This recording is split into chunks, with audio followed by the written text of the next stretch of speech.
Assalamualaikum warahmatullahi wabarakatuh. Perkenalkan, nama saya Jessica Triwulandari. Saya dari kelas Perbankan Syariah semester 6. Di sini saya akan mempresentasikan mengenai pengolahan informasi dan persepsi konsumen. Pengolahan informasi dan persepsi konsumen. Yang pertama, menurut Engel, Backward, dan Minard, mengutip pendapat William McWhare yang menyatakan bahwa ada 5 tahap pengolahan informasi. Yang pertama, pemaparan.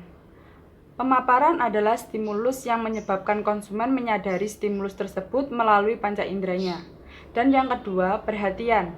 Kapasitas pengolahan yang dialokasikan konsumen terhadap stimulus yang masuk. Yang ketiga, pemahaman. Interpretasi terhadap makna stimulus. Dan yang keempat adalah penerimaan dampak persuasif stimulus kepada konsumen. Dan yang terakhir adalah retensi atau pengalian makna stimulus dan persuasi keingatan jangka panjang atau long term memory. Tahap pemaparan. Pemaparan adalah kegiatan yang dilakukan oleh para pemasar untuk menyampaikan stimulus, adalah input apapun yang datang dari pemasar yang disampaikan kepada konsumen melalui berbagai media seperti toko, iklan luar ruangan, televisi, radio, koran, majalah, dan lain-lain. Stimulus ini akan dirasakan oleh satu atau lebih panca indera konsumen. Ambang absolut, the absolute threshold. Ambang absolut adalah jumlah minimum intensitas atau energi stimulus yang diperlukan oleh seorang konsumen agar ia merasakan sensasi titik di mana seorang konsumen merasakan perbedaan, yaitu ada dan tidak ada. Dari suatu stimulus bagi konsumen, itulah yang disebut ambang absolut.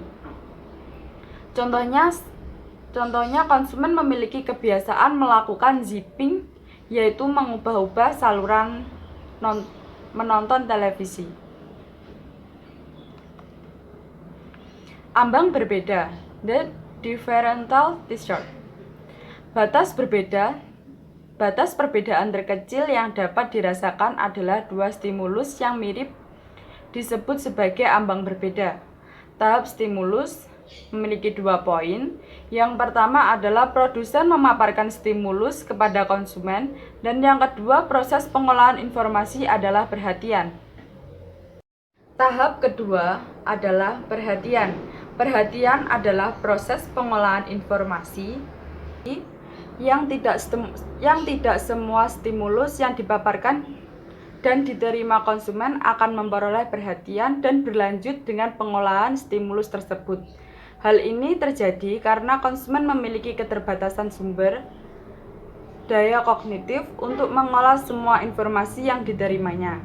Karena itu, konsumen menyeleksi stimulus atau informasi mana yang akan diperhatikannya dan akan diproses lebih lanjut. Proses ini dikenal sebagai perceptual selection, yang memiliki 2 faktor utama yang mempengaruhi perhatian konsumen. Yang pertama faktor pribadi dan yang kedua faktor stimulus.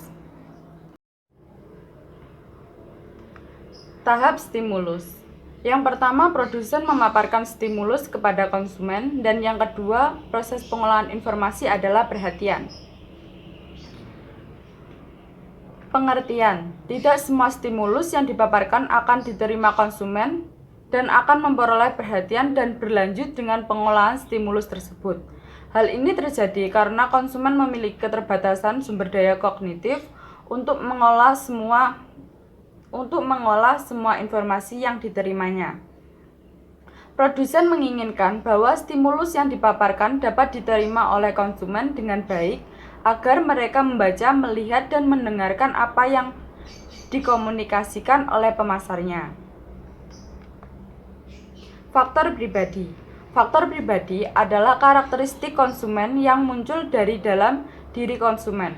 Faktor di luar kantor pemasar, konsumen yang merasa Lapar tentu akan sangat cepat memerhatikan segala stimulus yang berkaitan dengan makanan. Misalnya, aroma makanan akan sengaja memberikan perhatian kepada stimulus yang akan memberikan solusi terhadap rasa laparnya tersebut. Faktor stimulus. Faktor stimulus konsumen yang memerhatikan stimulus karena daya tarik dari stimulus tersebut. Misalnya karena suara keras, warna yang indah, atau ukuran huruf yang besar. Maka pemasar harus kreatif dan berkomunikatif dengan konsumen, agar apa yang disampaikan memperoleh perhatian yang serius dari konsumen. Stimulus karena daya tarik, yaitu memiliki beberapa poin. Yang pertama, ukuran, warna, intensitas, kontras, posisi, petunjuk, gerakan, kebauran, dan isolasi.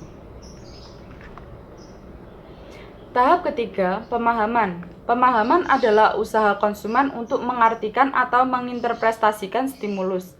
Pada tahap ini, konsumen melakukan perseptual organisasi stimulus yang diterima konsumen berjumlah puluhan bahkan ratusan. Stimulus tersebut tidak diperlukan sebagai hal yang terpisah satu sama lainnya. Konsumen cenderung untuk melakukan pengelompokan stimulus sehingga memandangnya sebagai satu kesatuan. Gambar dan latar belakang. Gambar dan latar belakang adalah objek atau stimulus yang ditempatkan dalam suatu latar belakang. Konsumen cenderung memisahkan objek yang harus diperhatikan dan mana latar belakangnya. Orang biasanya mengorganisasikan persepsi mereka ke dalam hubungan objek dan latar belakangnya.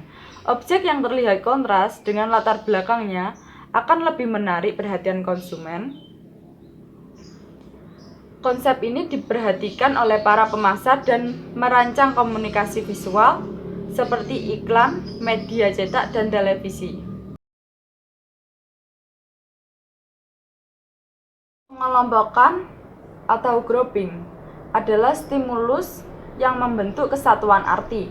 Orang akan lebih mudah mengingat informasi dalam bentuk kelompok atau berkaitan dengan suatu hal dibandingkan informasi tersebut terpisah-pisah. Contohnya, jika kita bertanya kepada seseorang untuk menyebutkan nomor seperti 1, 2, 3, 4, 5, 6, seseorang tersebut lebih mudah menggunakan dengan beberapa digit angka seperti 1, 2, 3, 4, 5, 6 dan atau 1, 2, 3, 4, 5, 6. Dengan seperti itu, menyebutkan nomor telepon ke dalam 3 atau 2 angka. Itulah contoh dari grouping. Closure. Closure konsumen akan berubah memahami suatu objek dalam arti yang utuh, walaupun ada bagian dari objek tersebut yang hilang atau tidak lengkap. Inilah prinsip closure. Konsumen akan melengkapi atau mengisi bagian yang hilang atau pada objek tersebut. Prinsip closure ini dipakai oleh para pembuat iklan. Tahap keempat, penerimaan. Penerimaan setelah konsumen melihat stimulus, memperhatikan dan memahami stimulus tersebut, maka sampailah kepada suatu kesimpulan mengenai stimulus atau objek tersebut. Tahap kelima, retensi. Retensi yaitu proses memindahkan informasi ke memori jangka panjang. Informasi yang disimpan adalah interpretasi konsumen terhadap stimulus yang diterimanya. Apa yang disimpan di dalam memori konsumen akan mempengaruhi persepsinya terhadap stimulus yang baru. Yang tiga sistem memori penyimpanan. Yang pertama, memori sensori, yaitu tempat penyimpanan informasi sementara. Informasi tersebut diterima dari panca inderanya, menyimpan hanya berlangsung sangat singkat atau kurang dari 1 detik. Yang kedua, memori jangka pendek atau yang disebut juga short term memory, tempat penyimpanan informasi untuk waktu terbatas dan memiliki dan memiliki kapasitas terbatas. Lama waktu penyimpanan adalah kurang dari 30 detik.